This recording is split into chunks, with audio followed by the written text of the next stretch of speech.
Hello students, I welcome all of you in Kenes Educare. Today we are solving exercise number 5.1 of your chapter Understanding Elementary Shapes. This chapter is from your 6th Mathematics NCERT. Okay, तो आइए students हम start करते हैं exercise number 5.1 का from the question number 1 से. What is the disadvantage in comparing line segments by mere observation? क्या disadvantage हो सकते हैं measurement करने के लिए लाइन सेगमेंट बाय ऑब्जर्वेशन से. देखिए यहाँ पर हमने देखा था, हम आसानी से कह सकते इसमें से कौन सी लॉन्गर वन है, बट समटाइम्स यहाँ पर एरर भी आ सकते हैं. देखिए हमें यहाँ पर लग रहा हो कि ये दोनों भी सेम डिस्टेंस के हैं, सेम लाइन सेगमेंट है, तो ये ऐसे समटाइम्स नहीं हो सकता. ओके, तो इसका सोल्यूशन हो जाएगा. So by mere observation we can not compare the line segment with a slight differences in their length.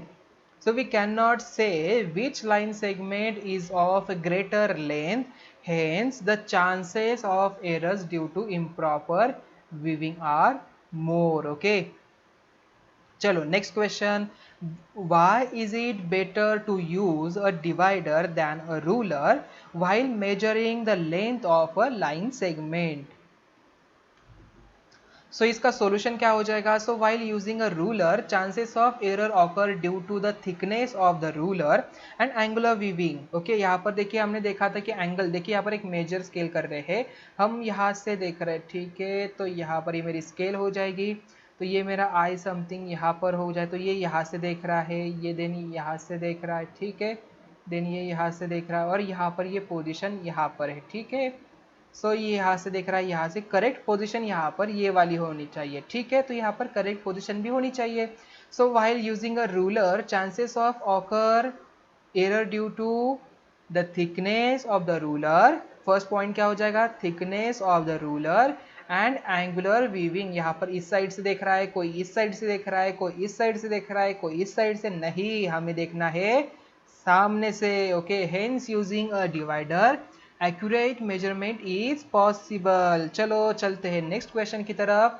Draw any line segment से ए बी, कोई भी डिस्टेंस लीजिए. Take any point C line on B, A and B measure the length A B, B C, A C. इस A B is equal to A C plus C B क्या होता है, क्या हमें देखना है. ओके, चलो यहाँ पर पहले देखते हैं, देन हम यहाँ पर नोट में यहाँ पर रीड करेंगे. So since given that point C lie in the between A and B, चलो यहाँ पर एक लाइन सेगमेंट ड्रॉ करते हैं. तो यहाँ पर मैंने लाइन सेगमेंट ड्रॉ किया, यहाँ पर मैंने C पॉइंट लिया, तो ये A है, यहाँ पर B है. So, since given point C lies between A and B, hence all points are lying on the same line segment, correct? So, therefore, for every situation which point C is lying between A and B, we say that AB is equal to AC plus CB कहेंगे ना. देखिए AB यहाँ पर है, तो AB is equal to AC plus C B हो जाएगा ना, correct. A C plus C B. तो यहाँ पर रूल क्या कहते हैं, ये note, if A B C are any 3 points on a line such that AC plus CB is equal to AB, then we can be sure that C lies between A and B. So for example, यहाँ पर example हमने लिया कि AB is a line segment of 7 centimeter and C is the point between AB such that AC is equal to 3 centimeter and CB is equal to 4 centimeter. Hence AC plus CB is equal to क्या हो जाएगा, 7 centimeter. तो AB यहाँ पर 7 centimeter मिल जाएगी, मतलब ये हमारा वेरीफाई हो जाएगा. आई थिंक इस क्वेश्चन का सॉल्यूशन आपको समझ में आ चुका होगा. चलो चलते हैं नेक्स्ट क्वेश्चन की तरफ. If A B C are 3 points on a line such that A B is equal to 5 centimetre, B C is equal to 3 centimetre and A C is equal to 8 centimetre, which one of them lies between the other two. देखिए यहाँ पर एक line segment उन्होंने बनाई है, एक है 5 centimetre की और एक है 3 सेंटीमीटर की. यहाँ पर 8 सेंटीमीटर की दिख रही है, तो हम आसानी से कह सकते हैं कि इन दोनों को हम ऐड करते हैं तो 8 मुझे मिल जाएगा. मतलब यहाँ पर ए आ जाएगा इतना, B, A B 5 centimetre and B C आ जाएगा 3 सेंटीमीटर. तो यहाँ पर हमें क्या पता चलता है कि बी यहाँ पर कहाँ पर है, बिटवीन में है ए एंड सी के. ओके, आई थिंक ये भी क्वेश्चन आपको समझ में आ चुका होगा. इसका सॉल्यूशन देखिए, given A B is equal to 5 centimetre, B C is equal to 3 centimetre, A C is equal to 8 centimetre. So it is clear that A C is equal to A B plus B C. Hence point B lies between A and C. Okay चलो next point पे तरफ चलते हैं। So verify whether D is the mid point of A G. Okay ए जी कहाँ पर है, ए जी यहाँ पर है, ए जी मुझे मिल गया। क्या डी कहाँ पर है, यहाँ पर है। क्या ये मिड पॉइंट है क्या, कैसे पता चलेगा। चलो ए टू डी कितना डिस्टेंस है, 1 2 एंड 3, 3 पार्ट्स है। डी टू जी कितने हैं, 1 2 एंड 3, यहाँ पर भी 3 है, मतलब डी यहाँ पर क्या है, मिड पॉइंट में है ए जी के लाइन सेगमेंट वाले। Okay so since it is clear that from the figure AD is equal to DG is equal to 3 units। अभी ये 3 यूनिट्स क्या, हमने यहाँ पर कोई भी सेंटीमीटर मिलीमीटर दिया नहीं, तो उसके जगह पर हम यूनिट्स भी लिख सकते हैं। So hence D is the mid point of line segment AG। Okay चलो, if B is the midpoint of segment AC and C is the mid point of BD where ABCD lie on the straight line, say YAB is equal to CD। यहाँ पर AB is equal to CD क्यों है हमें देखना है। चलो पहले B is the midpoint of AC, AC draw करिए कोई भी, यहाँ पर एक AC मैंने ड्रॉ किया, A and C इसका मिड पॉइंट है यहाँ पर B। ओके देन देखिए यहाँ पर C B is the midpoint of AC का है, then C is the midpoint of BD। अभी देखिए यहाँ पर आगे जाके हमें B भी ड्रॉ करना है, तो मैं जस्ट यहाँ पर इसे शॉर्ट कर देता हूँ यहाँ पर, ठीक है। तो ये मेरा बन जाएगा B पॉइंट यहाँ पर, इसे और एक्सटेंड करते तो यहाँ पर ये मेरा D पॉइंट आ जाएगा, ये C पॉइंट यहाँ पर आ जाएगा। तो ए बी जितना है उतना ही बी सी है, और सी डी भी यहाँ पर उतना ही बनेगा, because B C and C D यहाँ पर इक्वल हो जाएगा, because C is the mid point of B D.